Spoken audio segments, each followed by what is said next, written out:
Let's break something from the start. You've been taught to be accessible, to smile when you don't want to respond when you shouldn't, to justify yourself even when no one has asked. You've been conditioned to be reachable, moldable, predictable. And the worst part is that you accepted it as if it were normal. But tell me, what has that accessibility done for you? Has it given you peace? Has it given you power?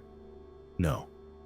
It has turned you into an emotional puppet, reacting to every gesture, every word, every hint. People read you, and when they see that you jump with every push, they push you harder. Because yes, the world is full of experts at pressing buttons, but they only work if those buttons are within reach. And this is where the concept that very few understand comes in, becoming unreachable. Not as a way of escaping, but as an act of dominance, of absolute self-control, of inner power. We are not talking about building walls to not feel. We are talking about learning not to react. Because every time you react, you expose yourself. Every time you explode, justify yourself, or rush to explain why you did what you did, you're giving away your power. Silence is not coldness, it's strategy. And mystery is not indifference, it's magnetism. There are people who enter a room and without saying a word dominate the atmosphere. Not because they shout louder, but because they've learned not to be an open book. They don't give you access to their interior in exchange for crumbs of attention. They don't rush to explain, justify, or please, because they understand something the rest still don't. The less you give, the more they want to know. Humans are addicted to what they can't control. What is mysterious? What escapes? What doesn't yield to other people's judgment? That's why unreachable people generate intrigue, because they don't bend, because they know how to let go. And here we reach another crucial point. Learning to let go is not a loss, it's a liberation. Let go of that relationship that suffocates you, that job that drains you, that commitment that ties you without meaning. Let go of the need to understand everything, to be right, to be validated. Because the more you try to hold on, the more you depend. And dependence is the opposite of personal power. You can't be unreachable if you constantly need validation, approval, or applause. Stopping explaining is also a way of letting go. You don't have to justify your decisions. You don't have to give reasons to protect your peace. You don't have to convince anyone that you're a good person. Because the truth is this: those who judge you already have a story written about you. And they're not looking for data. They're looking for confirmation. Don't feed their narratives. Shut up and let time speak for you. In a world where everyone shouts, the one who remains silent has control. In a world where everyone seeks to be seen, the one who becomes invisible becomes powerful. Presence is not about being everywhere. It's about being impossible to ignore when you are. And you only achieve that when you stop reacting. When you don't drag yourself emotionally through every word spoken, every gesture made, every expectation imposed by others. Many confuse being unreachable with being cold, but it's not about coldness. It's about emotional maturity. The one who reacts to everything is ruled by their environment. The one who chooses when and how to respond rules their life. And that is not isolation. It is sovereignty. Self-control is not repression. It's choice. Choosing not to fall for provocations. Choosing not to respond to messages that don't deserve your energy. Choosing to withdraw in time before you become the villain in a story that was never yours. choosing silence when you know the explanation won't change anything. Because sometimes the greatest act of power is doing nothing. And when you become unreachable, something changes. The people who once manipulated you feel confused. Those who used you to unload their frustration can no longer find an echo. Those who expected to see you beg are faced with your absence, and you, in silence, in calm, continue moving forward. The peace that comes from not having to respond, not having to clarify, not having to prove anything is indescribable.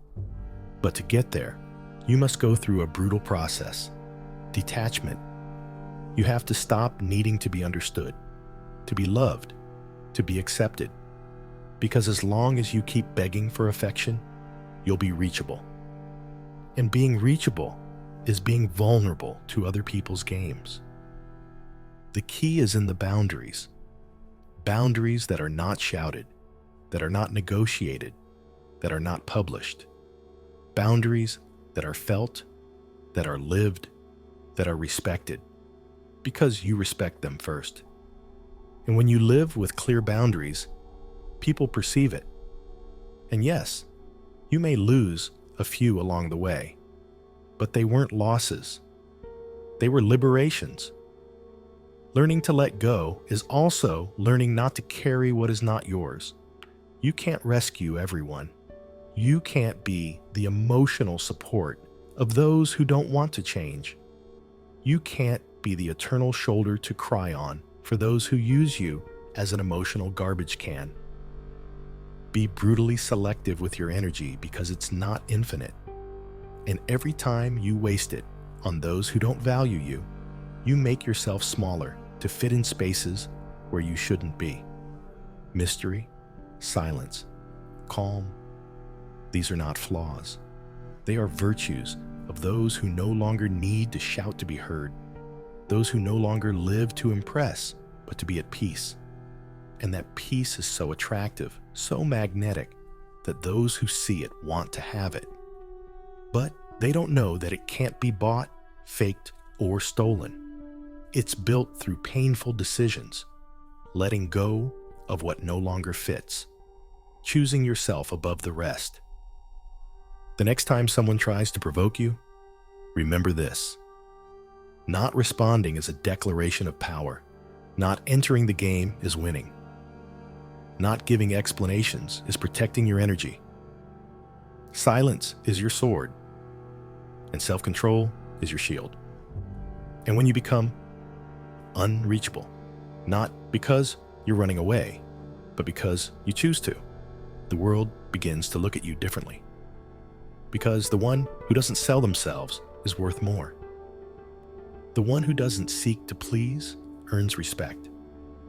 The one who doesn't respond controls the conversation without opening their mouth. That's simple, that brutal. Being unreachable is not disappearing. It's appearing strongly when you decide. It's not stopping feeling. It's knowing what deserves to be felt. It's not being indifferent. It's having priorities. And when you understand that, you realize you've always had the power. You just had to stop handing it away. So tell me, are you going to keep reacting to everything, letting the world dictate who you are? Or are you going to start choosing what reaches you, what touches you, what defines you? Because that choice, even if it doesn't seem like it, changes everything, and you make it in silence, without announcing it, without asking for permission. Becoming unreachable is an act of self-love.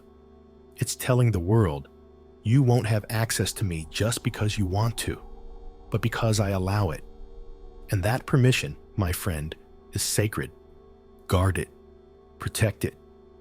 And if someone tries to cross boundaries without invitation, let them meet silence as an answer. Not because you hate, but because it no longer affects you.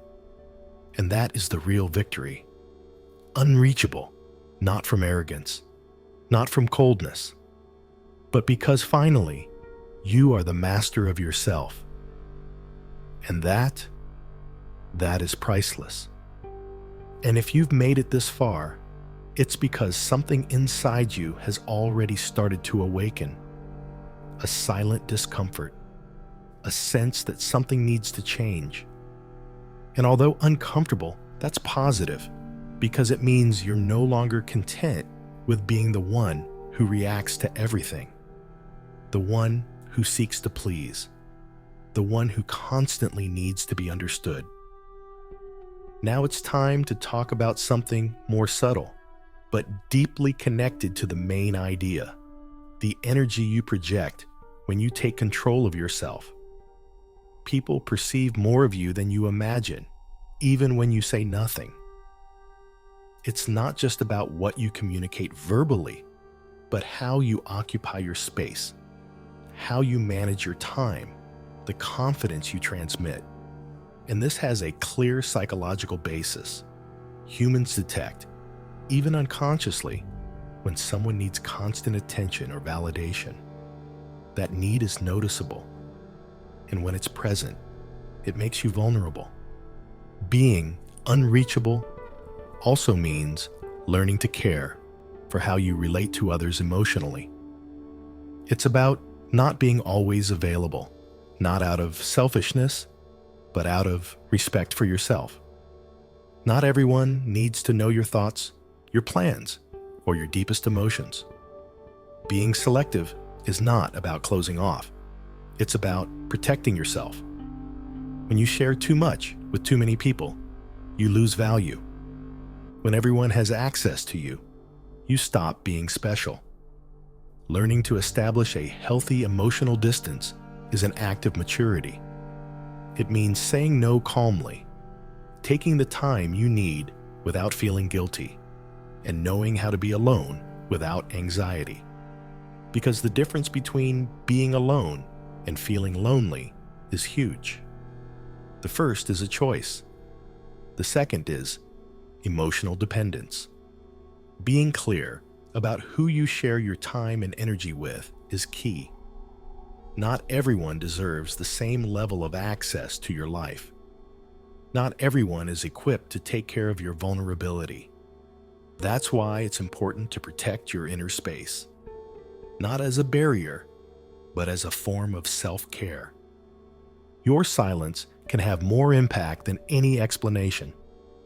When you don't react as others expect, when you don't engage in unnecessary discussions, when you choose to respond from calmness or simply remain silent, you create a sense of security that commands respect. Many times, people seek a reaction to destabilize you. But if they don't find that reaction, they lose control over you. Self-control disarms. The character you've built to please may have become a burden. That role you adopted to fit in, to feel accepted, to avoid conflict, it may have served you once. But if it no longer represents you, keeping it only takes you further from your essence. Authenticity has a price, yes, but living away from who you truly are has a much higher cost. And that emotional wear is silent but constant.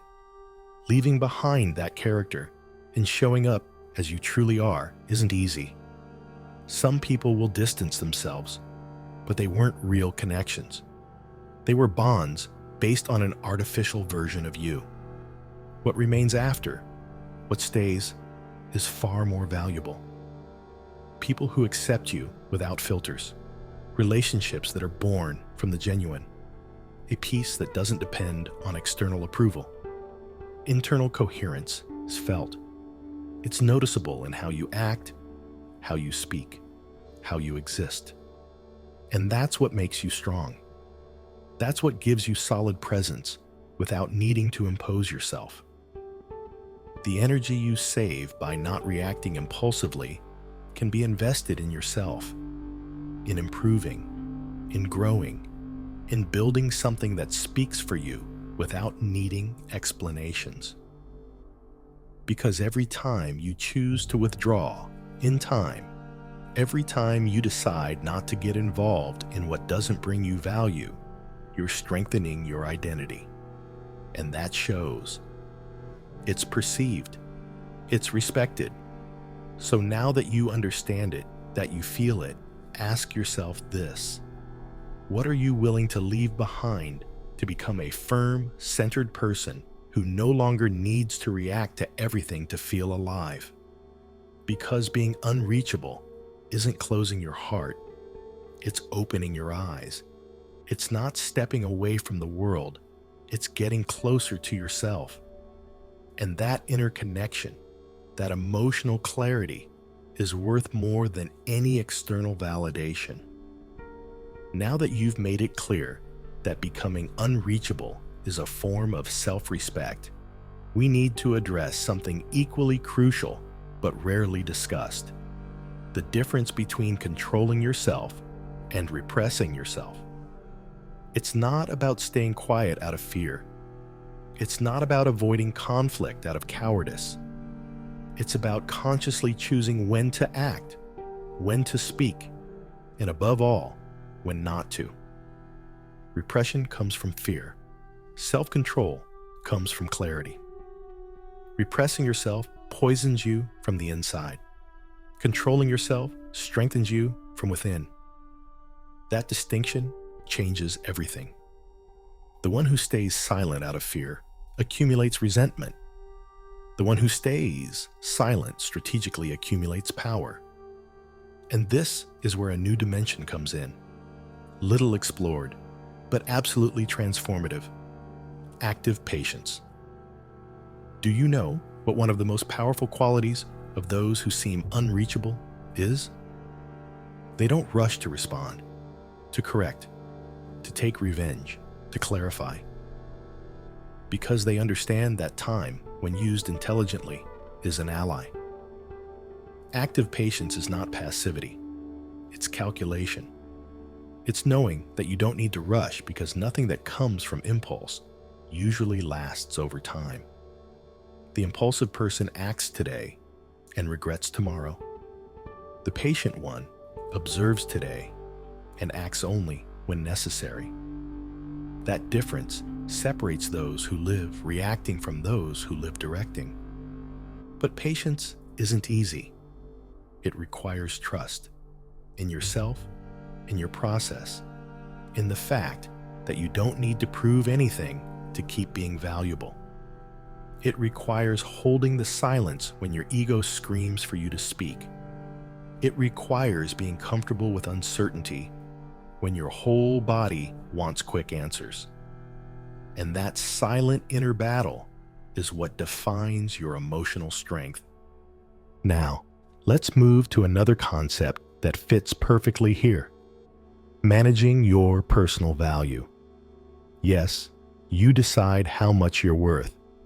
And I'm not talking about self-esteem in the abstract, but something much more tangible: how you handle your time, your emotions, your energy. When someone can get your attention without having done anything to deserve it, you're discounting your own value. When someone can have total access to you through simple proximity or persistence, you're giving more than you're receiving. Personal value is not something said, it's something demonstrated. It's demonstrated with boundaries. It's demonstrated with what you tolerate, with what you choose to ignore, with what you decide to let go, even when it hurts, especially when it hurts. If we dig deeper, another idea deserves its own space: the difference between presence and availability. Presence is knowing how to be. It's entering a conversation or a room and contributing without seeking attention. It's generating impact without effort. But availability, that's something else. It's always being there, always responding, always giving yourself. And when you confuse being present with being available, you end up emptying yourself. Because the one who's always available stops being valued, and the one who's present consciously is remembered. Many people fear not being available because they're afraid of losing connections. But that fear turns them into emotional slaves. The fear of loss makes you a prisoner of what you no longer need. Here we enter another valuable territory: emotional dignity. Dignity is not pride. It's not coldness. It's not indifference. It's knowing what you deserve and not lowering yourself to anything less. It's not begging for explanations. It's not chasing answers from those who don't intend to give them. It's accepting that not everyone is going to understand you, and that's okay, because you're not here to convince anyone of your worth. You're here to live it, and living it means surrounding yourself with people who see it without you having to prove it. People who respect your silence, who don't fill it with assumptions or demands. People who understand that when you choose silence, it's not punishment, it's a message. And those who don't know how to read that message shouldn't read the rest of you. Now, let's talk about something that hurts, but that frees: conscious rejection. Learning to reject what doesn't fit with you, even if it comes disguised as an opportunity, even if it comes at the moment you want it most. Because not everything that shines fits your path. Sometimes true self-control is saying no to something you want because you know you deserve something better. And this is where the concept of being unreachable takes on a new depth. It's not about others not being able to have you. It's about you choosing who you allow to get close, with a logic that prioritizes your emotional stability, your peace, your process. Being unreachable is at its core being invulnerable to what used to hurt you. It's knowing that your value doesn't go up or down depending on who stays or who leaves. It's having made peace with losing what no longer adds to you. It's looking serenely at what once disturbed you, feeling calmly what once broke you, choosing yourself again and again, without drama, without noise, without spectacle. When you get there, something changes. Not only in you, in the environment too. You no longer attract those who seek weakness. You no longer seduce from lack. You no longer connect from the wound, because your energy has stopped begging. Now it is firm, stable, enough, and that transforms everything. Do you feel it? Then continue, because what comes after becoming unreachable is becoming free. And just when you think there are no more layers to uncover, the most subtle one appears, the most powerful, the one very few reach, the tranquility of not needing anyone to understand you to feel whole. That is the last frontier of self-control. Not only choosing what you say, but accepting that you don't have to be understood to have value. The world constantly seeks explanations, labels, definitions, but you're not here to be deciphered like a manual. You're here to live yourself, to be a well-managed mystery, to be a presence that doesn't need justifications. It's not arrogance, it's depth. It's having dug so deep inside yourself that you can no longer settle for superficial relationships or empty validations. You've been through too much to keep lowering yourself to fit in. You've felt too much to keep pretending lightness. That's why the end of this journey is not a destination. It's a new way of walking, a way in which you're no longer pushed because you decide your pace, a way in which you're no longer dragged because you choose your direction, a way in which you no longer run to be seen because you know that those who truly matter will notice you, even in silence. And if you still have doubts, if you feel that sometimes you falter, that you still react more than you wish. Don't punish yourself. It's part of the process. Becoming unreachable is not a one-day goal. It's a daily practice. It's falling without getting lost.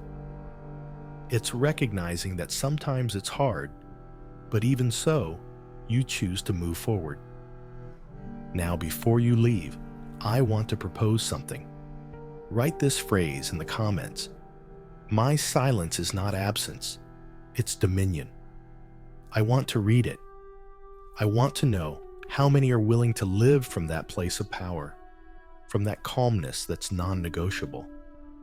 And if this stirred something inside you, if it made you think about that version of you that no longer wants to keep reacting to the world, then subscribe.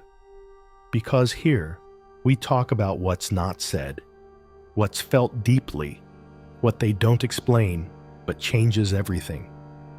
And as always, don't just listen, apply it. Become the silence that commands attention. The mystery that doesn't beg to be known.